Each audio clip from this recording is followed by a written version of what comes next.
नमस्कार दोस्तों। Colonel Sophia Qureshi को आतंकियों की बहन बताने वाले बीजेपी के मंत्री विजय शाह का आज तीसरा माफीनामा आया है। विजय शाह की तरफ से पहले लिखित माफीनामा, फिर वीडियो बयान जारी करके माफी मांगना इस बात का सबूत है कि यह सब खुद को बचाने की प्लानिंग का हिस्सा है। इस प्लानिंग में एमपी के मुख्यमंत्री भी शामिल हैं और बीजेपी के शीर्ष नेतृत्व में बैठे लोग भी, चाहे वो प्रधानमंत्री मोदी हों, चाहे गृह मंत्री शाह हों या फिर बीजेपी अध्यक्ष जेपी नड्डा हो। विजय शाह माफी तो पहले भी 2 बार मांग चुका है, लेकिन उसकी वो माफी सुप्रीम कोर्ट रिजेक्ट कर चुका है। अगर मगर वाली माफी की भाषा पर ऐतराज जता चुका है। सुप्रीम कोर्ट कह चुका है कि आपकी माफी मगरमच्छ के आंसू की तरह है, घड़ियाली आंसू की तरह है। अब विजय शाह ने बिना शर्त माफी मांगी है। यह माफीनामा तब जारी हुआ है जब 4 दिन बाद यानी 28 मई को विजय शाह के मामले की सुप्रीम कोर्ट में सुनवाई है। सुप्रीम कोर्ट के निर्देश पर गठित एसआईटी को उसी दिन सुप्रीम कोर्ट में अपनी स्टेटस रिपोर्ट देनी है। जाहिर है बीजेपी के पुरोधाओं ने तय किया होगा कि सुनवाई से पहले विजय शाह की तरफ से अनकंडीशनल माफीनामा जारी करा दिया जाए। सुप्रीम कोर्ट में सुनवाई से पहले विजय शाह को बचाने की पूरी पटकथा तैयार हो रही है। कर्नल सोफिया कुरैशी का अपमान करने वाले विजय शाह के खिलाफ कोई एक्शन न लेने वाली बीजेपी का पूरा जोर इस बात पर है कि 28 मई को सुप्रीम कोर्ट में सुनवाई के दिन किसी तरह विजय शाह चपेट में आने से बच जाए। ऐसा क्यों कह रहा हूं, इसकी वजह है, आगे बताता हूं विस्तार से। पहले सुनिए कि विजय शाह ने आज तीसरी बार माफी मांगते हुए क्या कहा है। जरा विजय शाह के बयान को गौर से सुनिए। जय हिंद। पिछले दिनों पहलगाम में हुए जघन्य हत्याकांड से मन दुखी और विचलित था। मेरा राष्ट्र के प्रति अपार प्रेम और भारतीय सेना के प्रति आदर और सम्मान हमेशा रहा है। मेरे द्वारा कहे गए शब्दों से समुदाय, धर्म और देशवासियों को दुख पहुंचा है।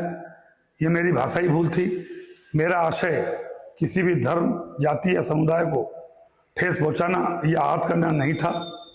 भूलवश अपने द्वारा कहे गए शब्दों के लिए मैं पूरी तरह भारतीय सेना, बहन कर्नल सोफिया कुरैशी, समस्त देशवासियों से पूरी तरह क्षमा प्रार्थी हूँ एवं पुनः हाथ जोड़कर अब सबसे माफी मांगता हूँ। अब जब ये विजय शाह का बयान आया वीडियो पर, जो विजय शाह बोल रहा है, कुंवर विजय शाह जो मंत्री है मध्य प्रदेश सरकार में, ये लिखित बयान भी, ये कल आया और वीडियो आज जारी हुआ। शब्द सा जो इसमें लिखा गया है और वही शब्द सा वीडियो में उन्होंने पढ़ा है। अब जैसे इन्होंने इसमें कहा कि मेरे द्वारा कहे गए शब्दों से किसी को समुदाय, धर्म, देशवासियों को दुख पहुंचाया है, तो ये मेरी भाषाई भूल थी। भाषाई भूल मतलब क्या होता है? क्या आप हिंदी नहीं जानते थे? क्या आप जानते नहीं थे कि क्या आप बोल रहे थे? किस तरह से दहाड़ते हुए 12 तारीख को एक सरकारी कार्यक्रम में, जहां मंच पर उषा ठाकुर, एक बीजेपी की विधायक, और भी लोग बैठे थे महू में, उस कार्यक्रम में किस तरह से दहाड़ते हुए विजय शाह ने कर्नल सोफिया कुरैशी को आतंकियों की बहन कहा था, कि कैसे मोदी जी ने आतंकियों को सबक सिखाने के लिए उन्हीं की बहन, उन्हीं के समाज के कर्नल सोफिया कुरैशी को भेज दिया। क्या यह भाषा ही भूल थी? क्या आपको भाषा समझ में नहीं आती? किस भाषा में पढ़ाई हुई है? कहीं लंदन से, अंग्रेज किसी इंग्लिश स्कूल से, इंग्लिश यूनिवर्सिटी से, कैम्ब्रिज से, हार्वर्ड से, कहां से पढ़कर आए हैं आप? उसी में उन्होंने कहा कि मैं समस्त देशवासियों से पूरी तरह से क्षमा प्रार्थी हूं और हाथ जोड़कर माफी मांगता हूं। यह माफी की नौबत क्यों आई? और 2 बार पहले भी माफी मांग चुके हैं। उस माफीनामे को भी और जो इन्होंने कहा है, यह भी आपको सुनाने से पहले इतना बता दूं कि सुप्रीम कोर्ट में 19 मई को सुनवाई थी।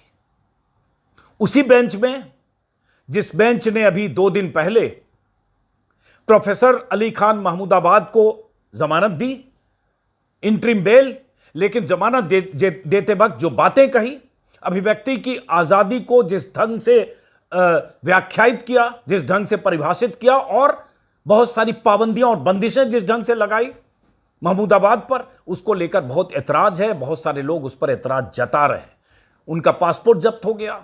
एसआईटी की जांच के आदेश दिए सुप्रीम कोर्ट ने। उन्हें कहा आपको ये सब नहीं बोलना चाहिए था, क्या बोलना चाहिए, गैग ऑर्डर लगा दिया गया कि आगे से इस पर बात नहीं करेंगे। बहुत कुछ जस्टिस सूर्यकांत और जस्टिस एनके सिंह की बेंच में कहा गया, खासतौर से जस्टिस सूर्यकांत जो आने वाले समय में चीफ जस्टिस होने वाले हैं। जिन धाराओं में प्रोफेसर अली खान महमूदाबाद के खिलाफ मुकदमा था, जो उनकी फेसबुक की पोस्ट की वजह से था और जो पढ़ने वाले, उस फेसबुक पोस्ट को जानने वाला हर आदमी मानता है कि वो धाराएं उन पर नहीं लगती हैं, नहीं लग सकती थी। गलत तरीके से बीजेपी ने फंसाया, बीजेपी नेताओं ने फंसाया और उनकी गिरफ्तारी हुई, क्योंकि हरियाणा सरकार, हरियाणा में महिला आयोग की जो अध्यक्षा है वो पूरी मशीनरी चाहती थी कि एक मुस्लिम प्रोफेसर की हिम्मत कैसे हुई कि ऑपरेशन सिंदूर के दौरान ये सब बात करे। उस पर विस्तार से हम बात कर चुके। अब वही सारी धाराएं इस विजय शाह के खिलाफ भी लगी, और वो लगी ऐसे वैसे नहीं। वो किसी महिला आयोग या किसी शख्स ने नहीं लगाया, कांग्रेस के किसी नेता ने नहीं। इनके बयान के वायरल होने के बाद स्वतः संज्ञान लेते हुए मध्य प्रदेश हाईकोर्ट ने, जबलपुर में हाईकोर्ट के जज ने, जस्टिस श्रीधरन ने अपनी तरफ से वो धाराएं लिखाई थी कोर्ट में। उनका वो धाराएं लिखाते वक्त और सख्त ऑर्डर देते वक्त 4 घंटे में यह एफआईआर दर्ज कीजिए, और 4 घंटे का वक्त मुकर्रर किया था। धाराएं वही थी जो धाराएं लगी थी प्रोफेसर अली खान महमूदाबाद पर, धारा 152, जिसमें अखंडता, एकता, संप्रभुता, देश के संप्रभुता को खतरे में डालना, विद्रोह, अलगाव और सशस्त्र बगावत को उकसाना, बढ़ावा देना शामिल है, और 7 साल से लेकर उम्र कैद की सजा होती है। धारा 196(1)(b) शत्रुता को बढ़ावा देने, सार्वजनिक शांति को बाधित करने, किसी समूह के खिलाफ हिंसा को भड़काने वाले कार्य शामिल है, इसमें भी 3 साल तक की सजा होती है। और धारा 197(1)(c), जिसमें किसी विशेष वर्ग के लोगों के बीच नफरत पैदा करने के इरादे से अपील या सलाह देने पर दंडित करती है, इसमें भी ये 3 साल की सजा का प्रावधान है। यही धाराएं लगाई गई महमूदाबाद पर, प्रोफेसर महमूदाबाद पर, और यही धाराएं इस बीजेपी के मंत्री पर। लेकिन यहां खास बात, जैसा कि मैंने कहा, ये धाराएं लगाए खुद जस्टिस श्रीधरन ने, जो जबलपुर हाईकोर्ट के जज हैं। लेकिन एफआईआर लिखने में जिस ढंग से खेल हुआ, मक्कारी की गई, उसको भी हाईकोर्ट के जस्टिस ने पकड़ा अगले दिन और कहा कि इस एफआईआर में छल किया गया है और मंत्री के गुनाह, उनके भाषण का जिक्र नहीं है, और उसके बाद दोबारा ये सब मेंशन कीजिए। और बहुत कुछ कहा था हाईकोर्ट के जस्टिस ने कि इस मंत्री की भाषा गटर छाप है, किसी भी ढंग से इसे बर्दाश्त नहीं किया जा सकता, और ये समाज में दुर्भावना पैदा करने वाला, और एक तरह से धार्मिक और सामाजिक स्तर पर जो उनके बयान हैं वो माफ़ी योग्य नहीं है। बहुत कुछ कहा था। उसके बाद मंत्री जी भागे भागे सुप्रीम कोर्ट आए थे, और उसके बाद सुप्रीम कोर्ट में जब सुनवाई हुई 19 तारीख को, तो सुप्रीम कोर्ट ने क्या किया? सुप्रीम कोर्ट ने एसआईटी का गठन कर दिया। अब एसआईटी इस मामले में क्या जांच करेगी और क्या कर रही होगी?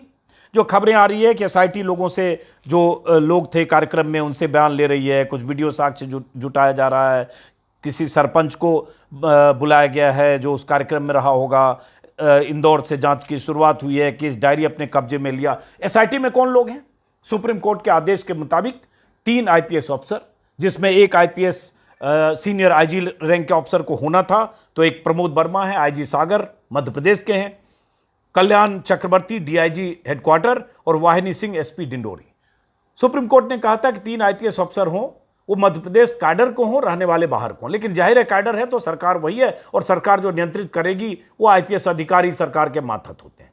अब ये 3 एसआईटी के जो अधिकारी हैं वो क्या जांच कर रहे होंगे, जिस वीडियो का सबूत, या जो बयान सबूत के तौर पर सब कुछ सामने है। भाई, मंत्री ने जो कहा उस वीडियो में है, मंत्री ने जो गुनाह किया उस वीडियो में है, मंत्री पर जो धाराएं लगाई गई वो हाईकोर्ट के जस्टिस ने माना कि ये धाराएं उन पर लगनी चाहिए थी, वो धाराएं उनके बयान के आधार पर लगी।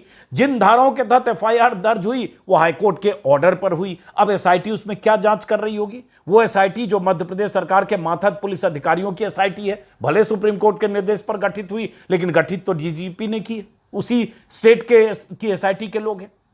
ये सवाल उस दिन भी उठे कि भाई इसमें एसआईटी क्या करेगी, जब मंत्री कबूल कर रहा है इफ एंड बट के साथ पहली बार कि हाँ हमने ऐसा बोला, माफी चाहता हूं, किसी को दुख पहुंचा तो माफी चाहता हूं। हालांकि एक माफी मांगते वक्त पहली बार मुस्कुरा भी रहा था, कैमरे में कैद हुआ, आगे दिखाता हूं।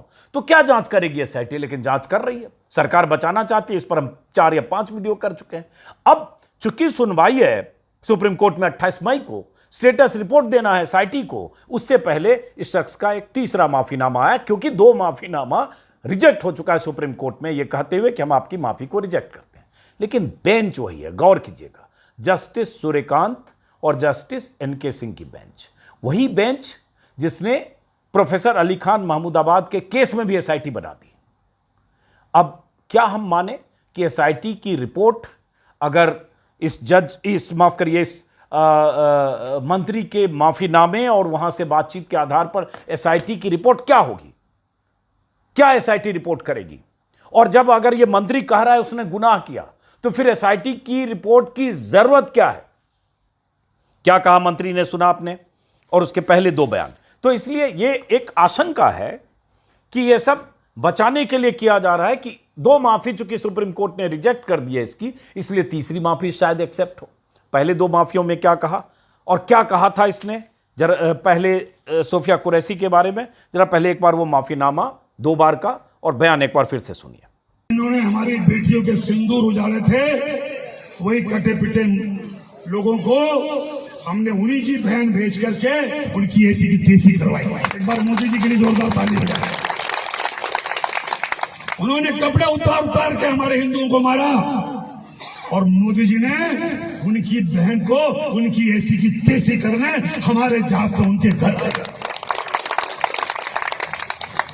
अब मोदी जी कपड़े तो उतार नहीं सकते थे, इसलिए उनके समाज की बहन को भेजा कि तुमने हमारी बहनों को अगर विधवा किया है तो तुम्हारे समाज की बहन आके तुम्हें नंगा करके छोड़ेगी। जो चल रहा है, मैंने कहा किसी समाज और धर्म को भी अगर मेरी बातों से चोट पहुंची हो तो मैं 10 बार माफी मांगने को तैयार हूं। कांग्रेस हमलावर है, कांग्रेस कह रही है कि आपको इस्तीफा देना चाहिए। क्या कांग्रेस के बारे में कांग्रेस के मामले में कुछ भी नहीं कहना ठीक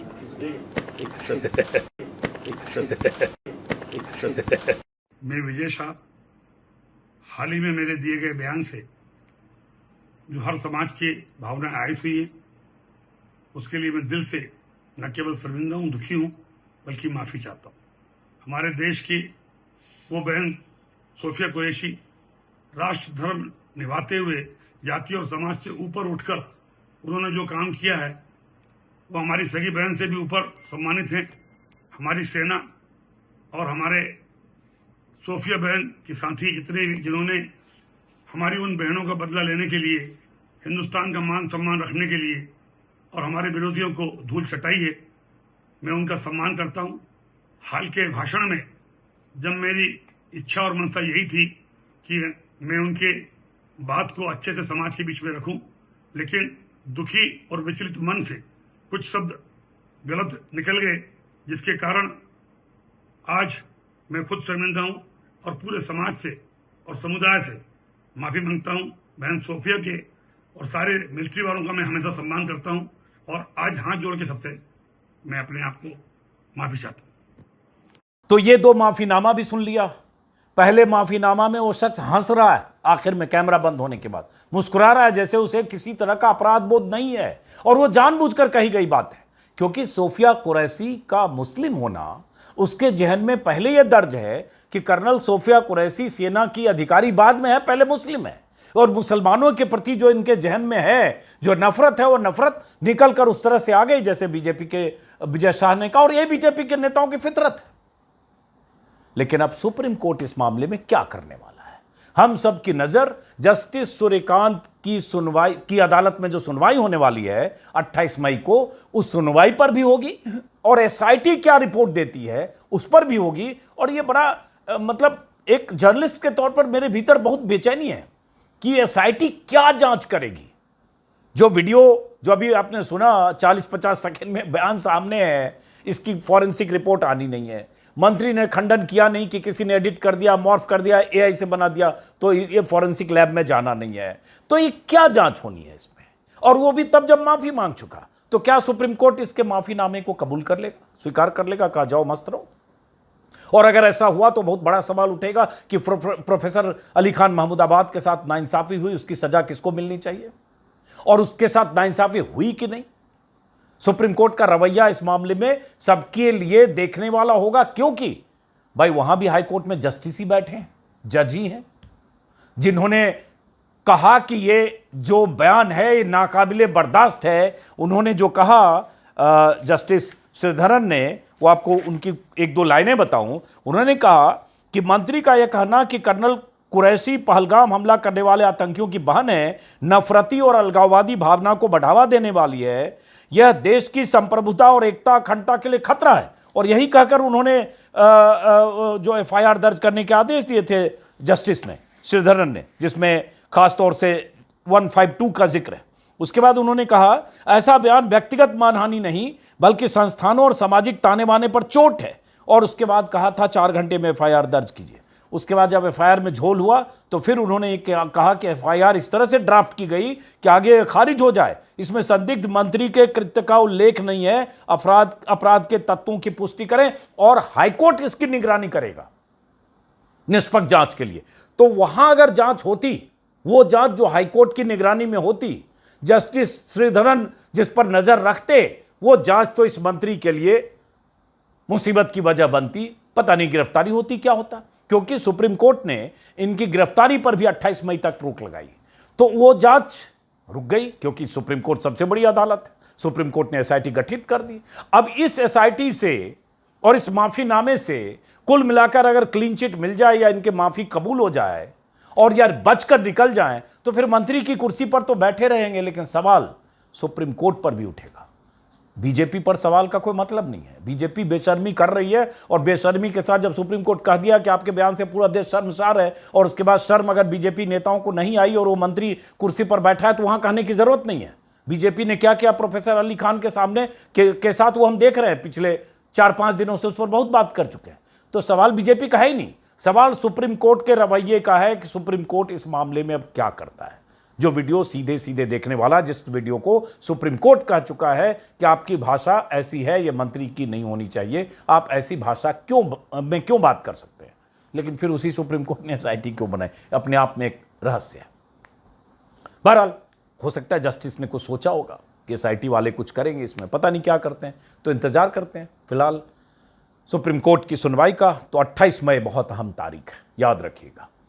इसी बेंच में अली खान महमूदाबाद के खिलाफ बहुत कुछ कहा गया है और उस पर बड़े बड़े आर्टिकल्स लिखे जा रहे हैं कि फ्रीडम ऑफ स्पीच को किस तरह से रीडिफाइन कर दिया जस्टिस सूर्यकांत ने। यहां तक कि गैग ऑर्डर उन्होंने प्रोफेसर अली खान महमूदाबाद की गिरफ्तारी का विरोध करने वाले प्रोफेसर और छात्रों के भी लगा दिया, के लिए भी, कि वो भी जुबान बंद रखे, प्रोफेसर भी जुबान बंद रखे, उनके पासपोर्ट जब्त हो गए। यहां क्या होता है, ये मंत्री है, वो तो प्रोफेसर थे, मुसलमान भी थे। पुलिस का रवैया कहने की जरूरत नहीं, दोनों जगह बीजेपी की सरकार है। इंतजार करते हैं, 28 मई बहुत अहम तारीख है। नमस्कार।